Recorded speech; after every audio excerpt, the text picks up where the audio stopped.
Наша тема, она какая-то запретная, понимаете? Мне страшно сказать, что я думаю. Мне страшно, что я могу не увидеть больше своего мужа.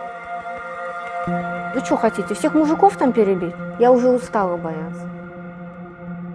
Мы жили, не задумываясь, пока вот нас не клюнуло. Если люди будут продолжать бояться, эта беда обязательно постучит к ним в дверь.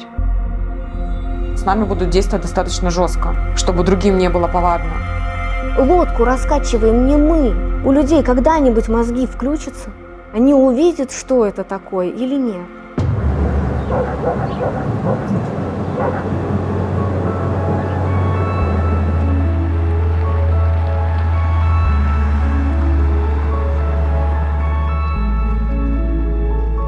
Я себя считаю и русской, и украинкой.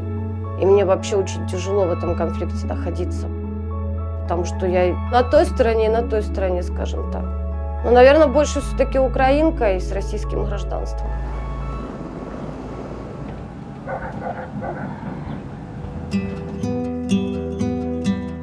Это, кстати, в ЛНР мы снимали.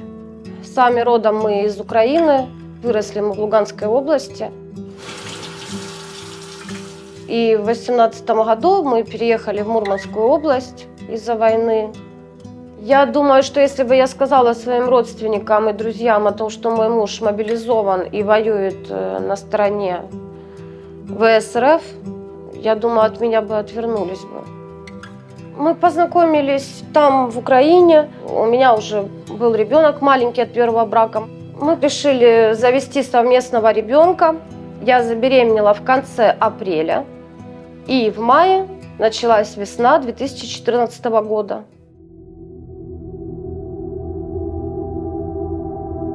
Были обстрелы регулярные. Сына своего я родила в подвале роддома. Мой муж воевал на стороне Луганской Народной Республики в разведке.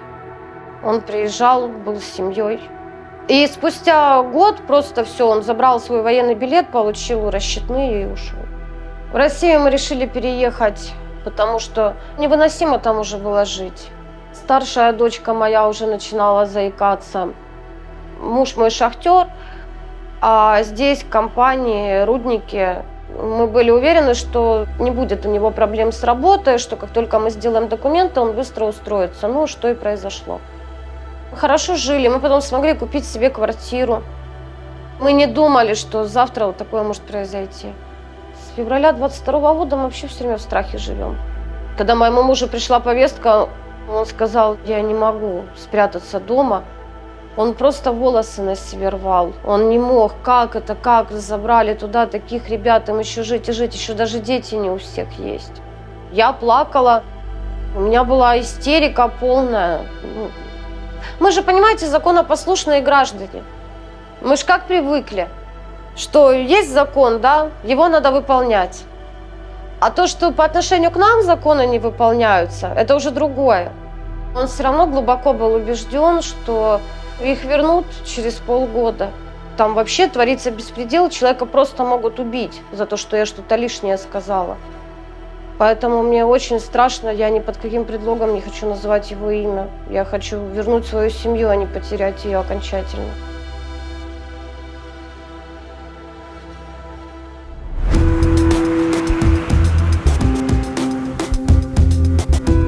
Мобилизация – это когда ты понимаешь, что ты теперь даже сам себе не принадлежишь. Это вот могут прийти, взять твоего любимого человека, у тебя отобрать, и ты вот как можешь, так теперь и живи. Мы вместе с мужем закончили медицинский колледж. Там мы познакомились. В 2011 году мы расписались. 2,5 года назад у нас появилась дочка долгожданная. Папа у нас очень включенный в воспитание ребенка, и мне очень, на самом деле, мужа не хватает. Он и покормит, и перепеленает, и спать уложит. И дочка к нему очень сильно привязана. И поэтому, когда я проводила мужа на СВО, это была такая катастрофа, у меня дочка сразу перестала разговаривать. Она просыпалась ночью, она так страшно орала, такая, вы знаете, вот детская истерика с испугом. Что-то я пыталась ей сказать, не врала ей. Ну, понимаете, она же не понимает особо, что такое война. Она привыкла, что если она проснется, папа ее укачает на руках. Здесь этого нет.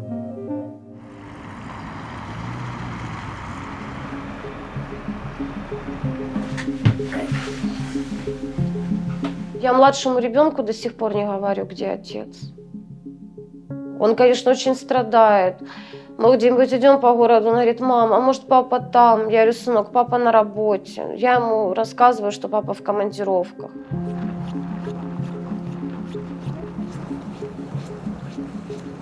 А старшая дочка, да, она знает. Но она ребенок, у нее должна быть нормальная жизнь, она не должна, как я, там, ночами читать новости, что-то думать, что делать. Она должна учиться в школе, заниматься своими обычными делами. Конечно, она очень ждет его. Все, пока. Я люблю тебя. Давай.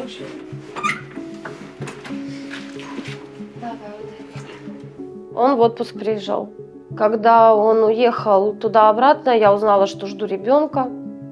Был жуткий страх. Честно, я не буду обманывать, я хотела пойти сделать аборт. У меня была истерика. Куда? Третьего, я одна, его нет, а не дай бог он не вернется. Я останусь вдовой с 3 детьми на руках. Я даже хотела ему не говорить, а пойти просто все спокойно сделать. Но он в тот момент как раз был на связи. Он меня сразу расколол, что со мной что-то не так. Он сказал: не вздумай, я тебя умоляю, иди в аптеку за витаминами. И я встала, пошла в аптеку за витаминами. И я сейчас понимаю, что это был правильный выбор. Я бы совершила бы огромную ошибку. Даже если что-то, не дай бог, произойдет, у меня останется еще частичка его со мной рядом. И я даже решила дать имя сыну в честь мужа. И вообще, да, сейчас страшно в этой стране рожать, особенно мальчиков.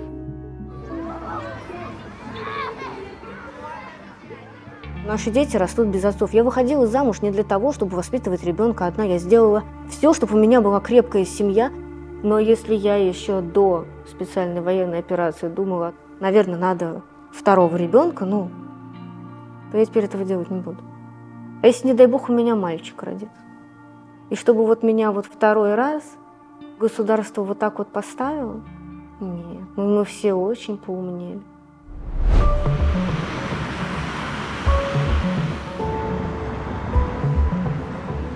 Гордость за великую могучую державу, как-то она с каждым месяцем куда-то гаснет. У нас следующий год в России признан годом семьи. Как же объявлять год семьи, когда у вас по вашей инициативе столько семей остались без мужиков? Мобилизован у меня брат младший. Он такой достаточно избалованный мальчик в детстве был, потому что все вокруг него на цыпочках ходили. Обычный молодой парень, 27 лет. Жены нет, детей еще пока нет. Жил обычной ребячей жизнью. Не задумывался. Я не верила в мобилизацию до последнего. Неужели просто на дом придут и заберут, не знаю, продавца или тракториста? В тот день, когда начали разносить повестки у нас в районе, я позвонила маме и сказала: закрыть все засовы и никому дверь не открывать. Принесли повестку родителям в дом. Она испугалась, позвонила Андрюше, сказала: вот так и так, плача, принесли повестку тебе. На что он сказал: я повестку принимаю, и в военкомат я приеду. Пытались также брату донести, что: Андрюш, это война, это страшно. Он сказал: нет, я прятаться не буду.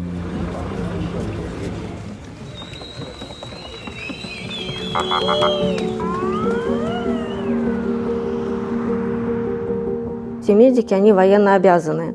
У меня муж до этого в сентябре заикался о том, что он хочет пойти добровольцем. Я ему говорю: слушай, вообще-то у тебя маленький ребенок, ты вообще куда собрался-то? А потом уже пришла повестка. На работе моему мужу предлагали варианты, как можно сделать так, чтобы он за нее не расписывался, и мы ничего за это не было. А он расписался. Такая обида вообще на самом деле.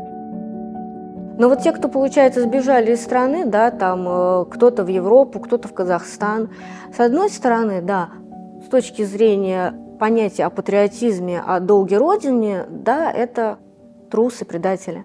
Но с другой стороны, после того, как я вижу, как с нами обошлись, я понимаю, что это, оказывается, интеллектуальная элита, они очень умные люди. Пока мы сидели, сопли на кулак мотали, они принимали единственное правильное решение. Как это вот нужно делать в нашей стране. Если что не так, бери, быстрее беги в запасную родину. Так же и думала. Трусы. Сейчас я уже на это все смотрю по-другому. По крайней мере, словесно я бы этих людей не обижала и на работе лишний раз там в споры в какие-то не вступала, что вот мой брат поступил порядочно, а вот ваш там сын поступил непорядочно по отношению к близким. Я их уже не осуждаю, как осуждала год назад. Я считаю, надо делать все, чтобы не убивать других людей. И вот сейчас даже вот ребята, которые там по улице ходят, у меня тоже нету такого, почему ты не в окопе. Я, наоборот, рада за них, что они живут мирной жизнью, у них все хорошо, слава богу. И будем надеяться, что там больше никто не окажется на нашем месте. Также нам и говорили в военкомате, как и с экранов телевизоров, что они будут на теробороне, что они будут защищать уже освобожденные территории, что они будут в тылу. Воевать будут контрактники, спецслужбы, но не простые ребята. Мы не думали, что у нас из роты останется в живых 15 человек. Как это вообще в принципе возможно? Что вот одних парней без хорошей военной подготовки в голом поле высадили и оставили против хорошей артиллерии, против кассетников 15 ребят с 3 автоматами и с 2 лопатами. Мой муж на линии боевого соприкосновения с первого дня. Всякое там было. Смерть, убийство и с той стороны. Оттуда никто не выходит целым. Все оттуда выезжают 200 или 300. От роты моего мужа не осталось никого. Мой муж последний человек, которого вывели оттуда. Со всей роты. Мой муж в медбате ассистирует на операцию. У них еще есть терзание совести, может быть, я вот этому человеку не до конца помощь оказал, поэтому он умер, да, или еще что-то. Наверное, наш президент, он когда решил подарить нам отпуска, он, наверное, вообще не понимал, что это такое. Приезжает военнослужащий в отпуск. Первую неделю просто отсыпаешься, просто пытаешься понять вообще, что есть мирная жизнь, и что теперь тебе не надо на любой какой-то громкий звук подрываться, куда-то бежать, что-то делать.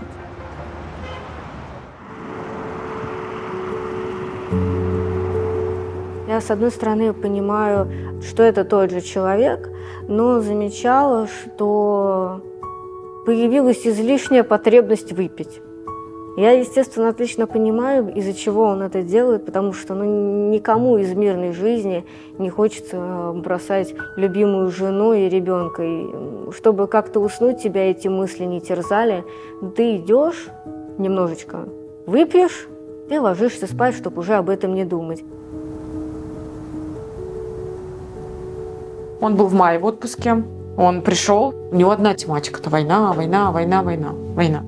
Я тоже не раз с мамой по этому поводу, с братом, со старшим говорила, что мне сложно представить, когда, дай бог, это все закончится, и с какой психикой они оттуда вернутся. Например, он мог ночью спуститься на пол с кровати и закурить на полу, и тут же затушить сигарету. То есть во сне, машинально, как он там делает, так он и сделал тут. Он не мог переключиться на то, что он дома. Было тепло, мы сидели в беседке, и сосед завел, мне кажется, газонокосилку или что-то. То есть он на автомате прыгнул, упал, закрылся от звука, от резкого. Знаете, когда он приезжал в отпуск, мне казалось, что он приедет какой-то озлобленный, нервный. А он говорит: ты знаешь, я там такого, говорит, насмотрелся, я понял, что вообще не надо никогда ни на кого злиться, ругаться, нервничать. Это все просто пыль, туман, и надо жить и наслаждаться. Вот всеми силами хочется как-то их удержать дома. Мужики-то говорят: а как мы своих-то там бросим? Мы же уже одна большая семья. Вот наша рота, мы как родственники уже все. Как-то уже по-другому мозг выстроился. Не то, что они уже за войну и за поддерживают СВО, а они больше поддерживают свою семью, вот эту свою ячейку, с которой они там в горе, в беде, в радости. Да, я ему предлагала: давай я тебе бутылкой по башке ударю, сделаю тебе черепно-мозговую травму, и ты никуда не поедешь. Он говорит: рано или поздно я выпишусь, и мне придется ехать. Я говорю, да. А еще я могу переборщить от неумения, и я себе не прощу, если я тебя убью. Выплат приходит регулярно. С самого начала у нас не было сложностей. Получает он стандартно 185 тысяч. Претензий никаких. Все в срок. Все на карту. На нужды семьи, естественно, мама никаких денег не берет. Максимально, что она может оттуда взять, это вот на сбор посылок. То есть, опять же, это какие-то групповые такие сборы. Допустим, скидываются, покупают рации. Ну, недешевое удовольствие купить там на целую роту раций. Покупают квадрокоптеры. Больше половины уходит на посылки от этой выплаты. Это квартира наших близких друзей, которую мы используем для сбора гуманитарки.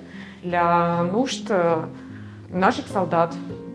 Здесь все препараты, начиная от сложных обезболивающих и заканчивая средствами для обработки ран. Йод, зеленка.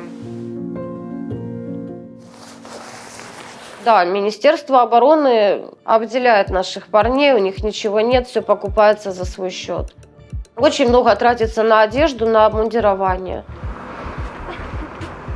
Мы живем на зарплату супруга, тратим просто на себя, на питание. Я вот начинаю уже готовиться к рождению малыша, покупать какую-то одежду, там вот сейчас кроватку буду покупать, коляску. Но понимаете, здесь дело не в деньгах.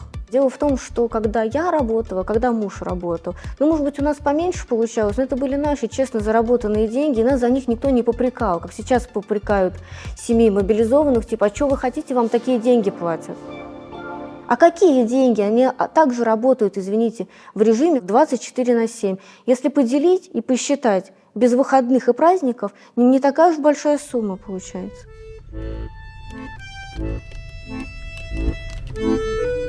Там никто не хочет быть. И там все готовы просто отдать все, что у них есть, продать свою квартиру, все, что нажито. Продать душу дьяволу, лишь бы вернуться домой. Нет уже боевого духа ни у кого. Он на словах не говорил мне этого, что там «забери меня отсюда, вот сделай что-нибудь, продай почку, но забери». Но в его настрое, в его разговоре, в его вопросах чувствовалось, он хочет, чтобы мы подействовали на то, чтобы вернули их домой. Если выйдет 10 человек, каждого легко установить. А если выйдет 100 человек? Чем больше бы нас выходило, тем безопаснее для нас самих же и наших мужчин. Вот когда вот девочки начнут наконец вот это вот понимать, может быть, тогда отдел сдвинется. Тысячи тех, кто готов выйти на организованный пикет, а на неорганизованный, я не уверена, что у нас выйдет даже 100 человек. Я так думаю, что с нами будут действовать достаточно жестко, чтобы другим не было повадно. Пока мы не станем неудобной для нашей власти, категорией, наши проблемы заниматься так и не начнут.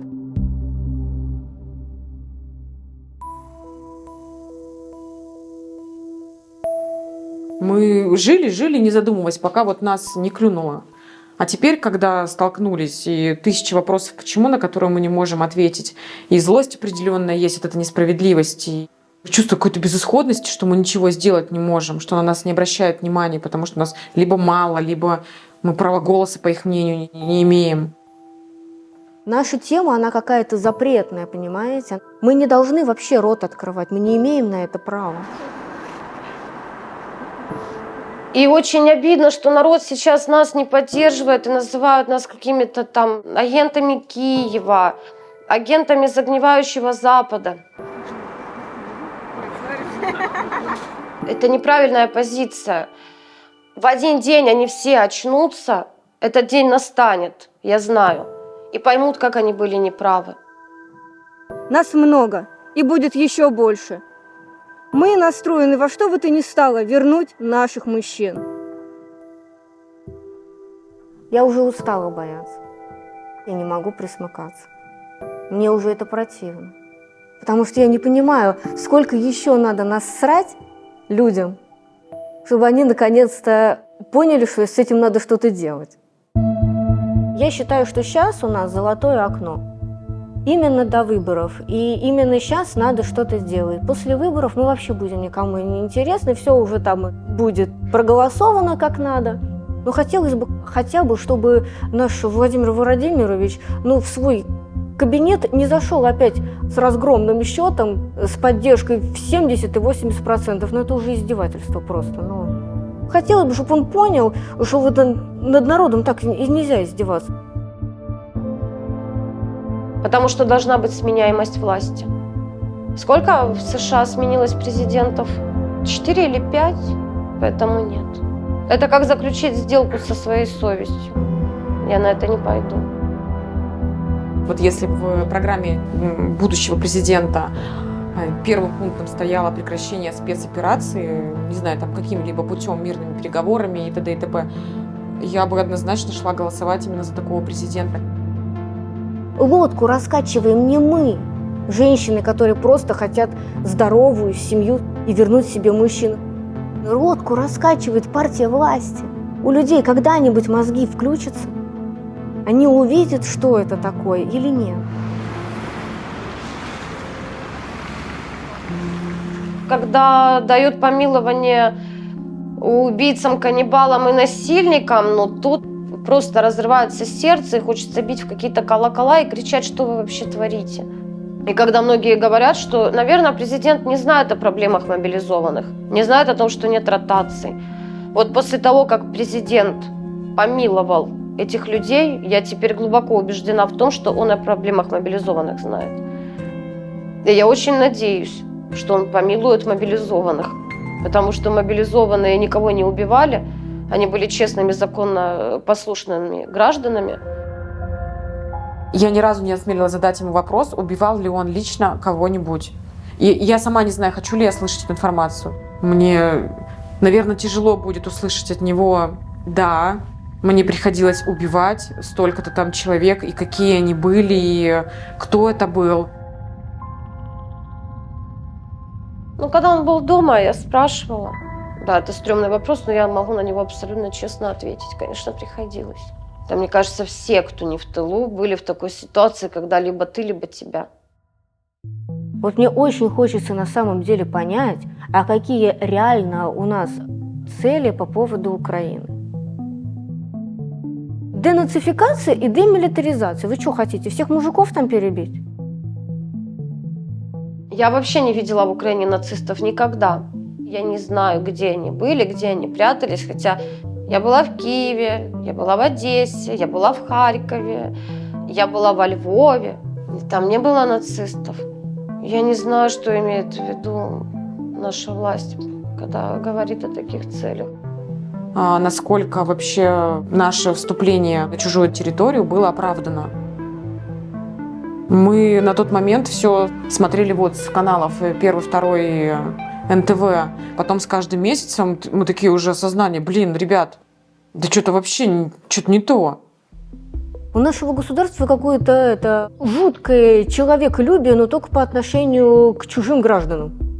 То, что наши дети страдают без отцов, это ничего. А то, что детишки Донбасса там страдают, это требует ввода российской армии. Наша страна гуманно относится к Украине. Вы видели детские гробы? Почему украинские матери должны хоронить своих малышей? Я уже молчу за солдат, за все остальное. Как можно сказать: идите на Киев? В смысле, это другая страна.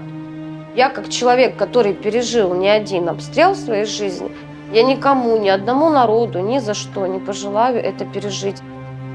Видео и фотографии, конечно, видела, и новости такие читала.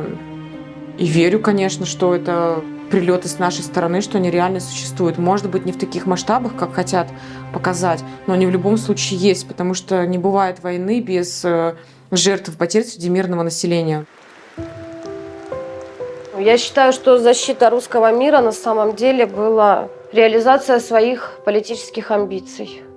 Нас бы не заставляли бы говорить на мове. Люди бы там жили бы дальше спокойно. Это какой-то театр абсурда.